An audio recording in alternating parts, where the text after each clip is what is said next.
கர்த்தர் உன்னை தினமும் தேடி வருகிறார் என்ற தலைப்பில் அதிகமாக தியானித்து வருகிறோம். இன்று கர்த்தருடைய வார்த்தையை தியானிப்போம். ஒவ்வொரு நாளும் நம்முடைய இந்த கர்த்தர் உன்னை தினமும் தேடி வருகிறார் என்ற தலைப்பில் தியானிக்கிறது, அவர் நம்மை எப்படி காத்து கொண்டு இருக்கிறார், அவர் எப்படி வழிநடத்தி கொண்டிருக்கிறார் என்று தான் பார்த்து கொண்டு வருகிறோம்.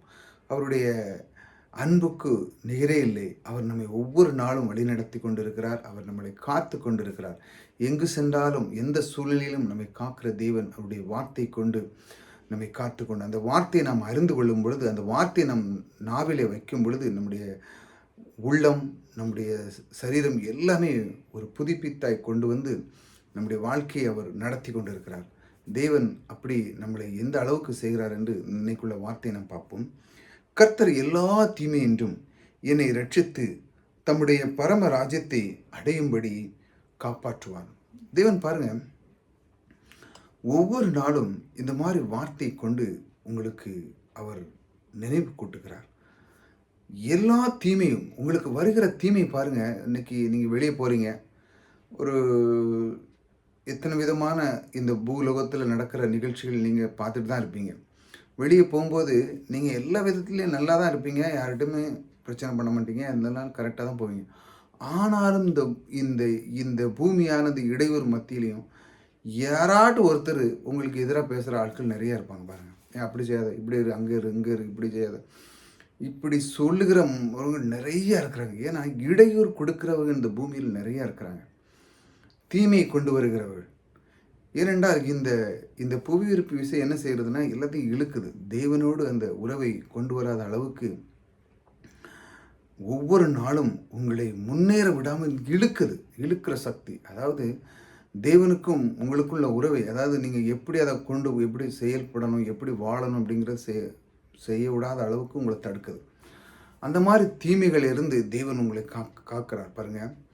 நம்முடைய வாழ்க்கையில் இங்கே வெளியே மட்டும் தீமைகள் நீங்கள் வாங்க, வீட்டுக்குள்ளேயும் இருக்கும். சில பேர்கள் நாவலில் சரியாக பேச மாட்டாங்க, சில காரியங்களை தவறாக பேசுவாங்க. இப்படிப்பட்ட காரியங்கள் உங்களுக்குள்ளே வந்து கேட்கும். ஆக அந்த நேரத்தில் அதை எப்படி ஹேண்டில் பண்ணுது, அதை எப்படி கையாளுவது, அதை எப்படி மேற்கொள்வது என்று நீங்கள் அறிந்து கொள்வீர்கள். எப்படி தேவனுடைய வார்த்தை எல்லாம் அவர் பாருங்க, தீமையின்றி என்னை ரட்சித்து தம்முடைய பரம ராஜ்யத்தை, அவருடைய ராஜ்யம், கர்த்தருடைய ராஜ்யத்திலே உங்களை அவர் காப்பாற்றுவார். இந்த மாதிரி செய்து உங்களை காப்பாற்றுகிறவர் உங்களுக்குள்ளே இருக்கிறார். இதனால் உங்களுக்கு என்ன நீங்கள் நினைக்கல, கர்த்தர் இந்த அளவுக்கு நமக்கு செய்கிறாரு, நான் அப்படி ஒன்றும் விசேஷமாக நான் ஒன்றும் செய்யலையே, நான் என்ன கர்த்தருக்காக செஞ்சுருக்கேன் அப்படின்னு நிறைய பேர் யோசிப்பாங்க.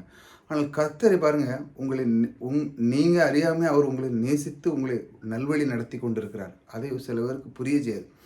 நிறைய பேர் சந்தோஷமான வாழ்க்கை, பொருளாதாரத்தில் எல்லாத்திலையும் மேன்மையாக இருந்து தேவையானது மற்றவர்களுக்கு உதவ, உங்களுடைய சரீர பிரகாரமாக இருக்கிறது எல்லாமே எழுத்து, உங்களுக்கு எல்லாமே நல்லா இருக்கும். அது யார் இடத்துலேருந்து வருகிறதுனா கர்த்தரிடத்திலிருந்து வருகிறது. அதனுடைய பலனை, நீங்கள் செல்வங்களாக இருந்தும் அதனுடைய பலனை புசிக்கிறதுக்கு கர்த்தருடைய அனுக்கிரகம் தேவைப்படுகிறது பாருங்கள்.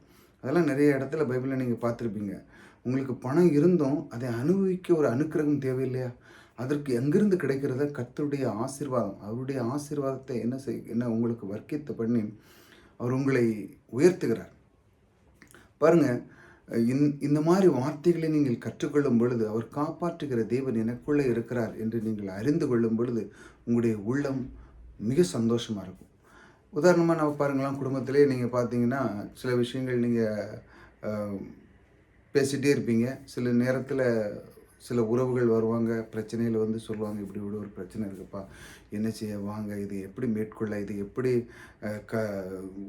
அதை நிவர்த்தி செய்ய, இப்படிலாம் நிறைய பேர் வருவாங்க. சில குடும்பத்தில் வந்து கேட்பாங்க, நான் இதை என்ன பண்ணேன், இது இப்படி ஒரு பிரச்சனையில் மாட்டிக்கிட்டேன், நான் என்ன செய்ய, இந்த மாதிரி தீங்குகளிலிருந்து நான் எப்படி விடுதலை பண்ணேன். அப்பொழுது என்ன பண்ணுவாங்க, தேவனோடு நாம் ஜெபிக்கிறோம். தேவனோடு, ஆண்டவரே இந்த பிரச்சனையிலிருந்து எங்களுக்கு விடுதலை தாரும், தேவனே உம்முடைய அன்பினால் நாங்கள் இருக்கிறோம், உம்முடைய பிள்ளைகளாக இருக்கிறோம். இந்த மாதிரி தேவனோடு அந்த அன்பை நாம் பரிமாறிக்கொள்ளும் பொழுது அதிலிருந்து நமக்கு விடுதலை கிடைக்கிறது மட்டுமல்ல, நீங்கள் மறுபடியும் அதே மாதிரி தவறுக்குள்ளே நீங்கள் விழாத அளவுக்கு உங்களுக்கு ஞானத்தை கொடுப்பார். மனிதனுடைய வாழ்க்கையில் சில நேரங்களில் தவறுகள் நடக்கிறது இயல்பு தான். ஆனாலும் அதே தவறை திரும்ப செய்யக்கூடாது. ஒரு நேரத்தில் நம்ம அதை நம் ஞானமாக செய்ய கற்றுக்கொள்ள வேண்டும். இப்போ நீங்கள் வெளியே போகிறீங்க, உங்களுக்கு வெளியே வண்டி வாகனம் ஓட்டிகிட்டு இருக்கீங்க, உங்களுக்கு இந்த சிக்னல் வருது, நிற்கணும் அப்படிங்கிறது உங்களுக்கு தெரியும்.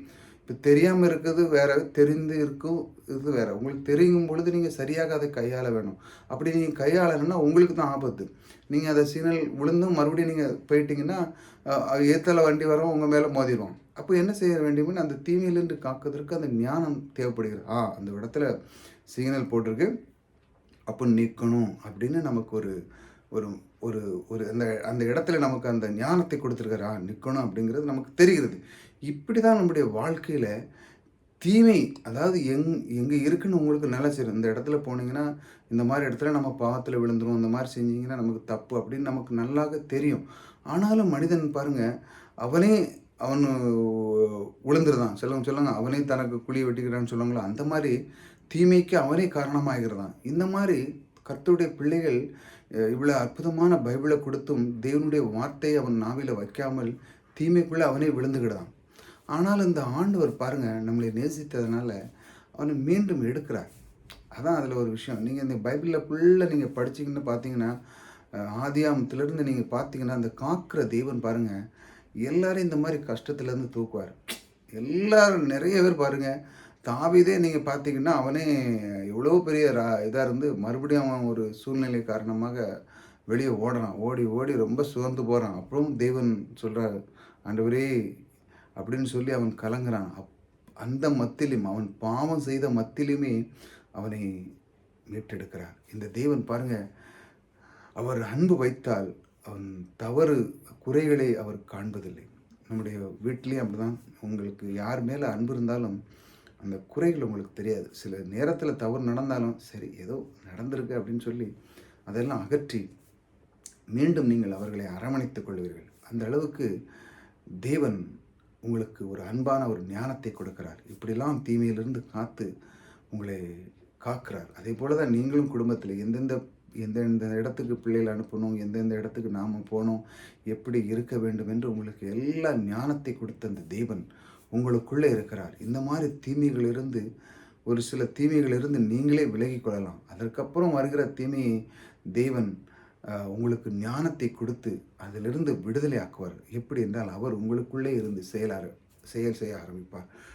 அதை ஏனென்று சொல்கிறேன் என்றால், உங்களுக்குள்ளே இப்போது கிறிஸ்து இருக்கிறார். கிறிஸ்து உங்களுக்குள்ளே வந்து விட்டார். ஆக நீங்கள் அவருக்கு இடம் கொடுக்கும் பொழுது உங்களுடைய வாழ்க்கையிலே பிரச்சனைகள், கவலைகள், இந்த மாதிரி தீமைகள் இதெல்லாம் நிறைய நம்மளை நோக்கி வரும் பொழுது அதையெல்லாம் நிர்மூலமாக்கி அவர் சொல்கிறார், ராஜ்யத்தை அடையும்படி காப்பாற்றுவார். இந்த தேவனுடைய ராஜ்யத்துக்குள்ளே பிரவேசிக்க, தேவனுக்குள்ளே நாம் வர, தேவனோடு நாம் ஒப்புரவாக இருக்க, அவரோடு கம்யூனிகேஷன், எப்படி ஆதாம் அந்த நேரத்தில் கம்யூனிகேஷன் பண்ணாங்களோ அந்த மாதிரி ஒரு உறவை தேவன் ஏற்படுத்துவார். அந்த அளவுக்கு நம்முடைய நாவை சரியாக கையாளும் பொழுது தேவன் வார்த்தை மூலமாக நமக்கு எல்லாத்தையும் கொண்டு கொடுக்கிறார். அதனால தான் பைபிள் பொழுது முதலாவது தேவனுடைய ராஜ்யத்தை தேடு, அப்பொழுது உனக்கு கூட கொடு. அவருடைய இருந்து நாம் ஒவ்வொரு நாளும் இருக்கும் பொழுது நம்முடைய வாழ்க்கை அன்பாக மாறுகிறது.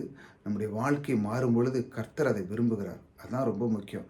நம்முடைய வாழ்க்கையிலே குணநலங்கள் இருதயத்தினுடைய உள்ளத்திலிருந்து நம்முடைய மாறுதலை மாற்றும் பொழுது செயலில் சில காரியங்கள் நடக்கலாம். ஆனால் செயல் ஒரு சில நேரத்தில் அப்படி சொல்லுவாங்க, இப்படி செஞ்சால் அப்படி செய்யக்கூடாது அப்படின்னு சொல்லுவாங்க. ஆனாலும் அந்த எண்ணங்களை மாற்றுவதற்கு உள்ளம் தான்.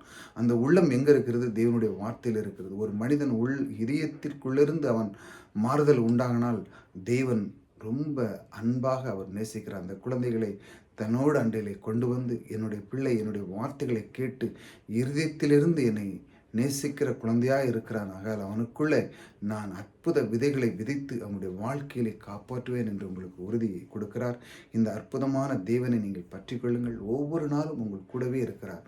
புதிதாக வந்து சப்ஸ்கிரைப் பண்ணிச்சாங்க, தொடர்ந்து இந்த மாதிரி தேவனுடைய வார்த்தை கேளுங்க. புதிதாக தொடர் ஒன்று போட்டிருக்கிறேன், எப்படி கர்த்தர் நம்மளை வழி நடத்துகிறார் என்று அதையும் பாருங்கள். ஒவ்வொரு நாளும் இந்த மாதிரி சின்ன சின்ன வீடியோகளை நீங்கள் பார்க்கும்போது இந்த தேவன் இந்த அளவுக்கு நம்மளை நேசிக்கிறாரா, இந்த அளவு நம்மளை காப்பாற்றுகிறாரா, இந்த அளவு நம்ம கூடவே இருக்கிறாரா, இந்த அளவு நம்ம எந்த அளவுக்கு நம்மை கொண்டு சென்று நம்முடைய வாழ்க்கையை நடத்தி கொண்டு இருக்கிறார் என்று இந்த உள்ளம் மகிழும் பொழுது உங்களுக்கு இருக்கிற எல்லா தீங்கும் நீங்கி கர்த்தர் உங்களோடு கூட இருந்து எல்லா காரியத்தையும் நன்மை செய்து முடிப்பார். கர்த்தர் உங்களோடு கூட இருக்கிறார். கர்த்தர் உங்களை ஆசீர்வதிப்பார்.